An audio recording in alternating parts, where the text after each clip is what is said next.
இந்த நீட்டுன்னு ஒரு தேர்வு, அதுக்கு ஆதரவு கொடுக்கிற நாதரிகளுக்கு ஒரு சின்ன வேண்டுகோள்.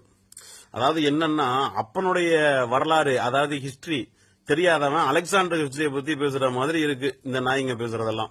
அதுக்காக எங்க எஸ்டிடியை பத்தி எல்லாம் சொல்லாம இருக்க முடியாது. எஸ்டிடினா வரலாறு தானே, என்னமோ இருந்துட்டு போட்டோம். இல்லே, இந்தியாவிலேயே 24 அரசு மருத்துவக் கல்லூரி தமிழ்நாட்டில் தாண்டா இருக்குது. அதுவும் தனியார் கல்லூரி இல்லாம நான் சொல்றது, நல்லா காதல வாங்கி, அரசு மருத்துவக் கல்லூரி. எங்க அப்பன் தாத்தா வரிபணத்துல எங்க நிலத்தை கொடுத்து கட்டினது.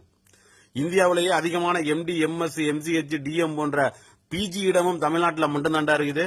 இதெல்லாம் எப்படி வந்துச்சு தெரியுமா? அனாவசியத்துக்கு பிறந்த வெண்ணைங்களே, கொஞ்சம் நல்லா கேளுங்க. 1879 மேரி ஸ்கார்லி எம்பிபிஎஸ் படிச்சது மெட்ராஸ் மெடிக்கல் காலேஜ்ல. இதுல என்ன சிறப்பு தெரியுமா? அந்த அம்மாவை இங்கிலாந்துல படிக்க விடல, பொம்பளைன்னு. அடிமை காலத்திலேயே ஆண்டு ஆங்கிலேயும் பெண்ணுக்கு படிப்பு பிச்சை போட்டதுரா தமிழ்நாடு. அதே காலேஜ்ல அப்ப படிச்சவன் எல்லாம் பார்ப்பார பரதேசிங்க. ஏன் தெரியுமா? அவன் நல்லா படிச்சவன்னு கிடையாது. அந்த நாய்க்கு மட்டும்தான் சமஸ்கிருதம் தெரிஞ்சிருக்கு. சமஸ்கிருதம் தெரிஞ்சாதான் படிக்கணும்னு ஒரு ரூல் போட்டிருந்தானுங்க வெண்ணைங்க. அப்புறம் ஒரே ஒரு குடியான பொண்ணு சமஸ்கிருதம் படிச்சு தேர்வாகி இந்தியாவிலேயே முத எம்பிபிஎஸ் படிச்சு பட்டம் வாங்குச்சு. யார் தெரியுமா? டாக்டர் முத்துலட்சுமி. அப்ப கூட அந்த அம்மாவுக்கு தடை போட்ட பார்த்தாங்க. என்ன காரணம் சொன்னாங்க தெரியுமா? ஒரு பொண்ணு படிக்கிறதுனால அந்த பூநூல் போட்ட பாடுகளுக்கு மனசு அளப்பாஞ்சிருச்சான். ஆமா, டிஸ்ட்ராக்ஷன் ஆகுதான், அதுக்காக தடை போட பார்த்தாங்க. டாக்டர் ஏஎல் முதலியார்னு மருத்துவ பேராசன், அவர் தான் பிரசவம் பற்றிய புக் எழுதியவர். எப்ப தெரியுமா? 1937. இன்னைக்கு வரைக்கும் அவர் எழுதின ஆப்டிக்கல் புக்கை படிக்காம ஒரு ஆள் கூட எம்பிபிஎஸ் ஆக முடியாது. எவன் வந்து எழுதினாலும் இவருடைய காப்பி அடிச்சு பட்டி டிங்கரிங்லாம் செஞ்சாதான் எழுத முடியும். சென்னை கீழ்ப்பாக்கம் மருத்துவக் கல்லூரில இவருக்குன்னு தனியா ஒரு பிளாக்கே போட்டுக்கிறாங்க. அது ஒரு ரோட்டு மேல 2 மாடி பில்டிங்கடா. இருதய மாற்று அறுவை சிகிச்சை, கிட்னி மாற்று அறுவை சிகிச்சை, இதெல்லாம் அரசு மருத்துவமனையில இந்தியாவிலேயே இங்க மட்டும்தான்டா ஏழைகளுக்கு சாத்தியம்.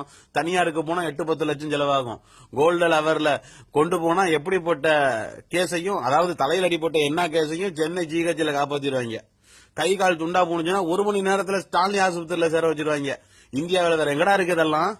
இத்தனையும் இங்க இலவசமா இருக்குடா. வெளி மாநிலங்கள் எல்லாம் சாதாரணமா ஆபரேஷன் அரசு மருத்துவமனையில பண்றதுக்கு காசு கொடுத்து பார்க்கணும். நீட்டுக்கு ஆதரவு கொடுக்கிற நாதாரிங்களே, தெரியுமா உங்களுக்கு இதெல்லாம்? இங்க மட்டும்தான் இலவசம். இங்க வேலை பார்க்கிற அத்தனை டாக்டரும் ஏதாவது ஒரு வகையில இடஒதுக்கீடு முறையில வந்தவங்க.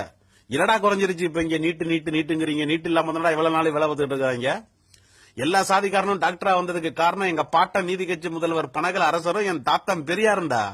சமஸ்கிருதம் இருக்கக்கூடாதுன்னு அதை எடுத்ததாலதான் இன்னைக்கு படிக்க முடிஞ்சது. விதை போட்டது என் பாட்டனும் தாத்தனும். இன்னைக்கு ஆலமரமா வளர்ந்து நிக்கிறான் தமிழன். இது என் பாட்டம் போட்ட சுத்தரா. எவனே தெரியாத மூடி கேடி டெட்பாடி எடப்பாடி கும்மால எவனுக்கும் விட்டு கொடுக்க முடியாது. குடிசையில பிறந்த எத்தனையோ பேர் டாக்டர் ஆனது தமிழ்நாட்டுல மட்டும்தான். வேற எந்த மாநிலத்திலயாவது ஒருத்தன் காமிக்கடா ஏழையா பிறந்து குடிசையில பிறந்து டாக்டர் ஆயிருக்கான் அப்படின்னு. மூளைய வாடகைக்கு விட்ட மூதேவிங்களா. இனிஷியல் பேருக்கு மட்டும் இருந்தா பத்தாதுரா, வாழ்க்கைக்கும் வரலாறுக்கும் இனிஷியல் இருக்கணும். எங்களுக்கு இருக்குடா, எங்க இனிஷியல் தமிழ்நாடுறா. இனிஷியல் இல்லாதவனும்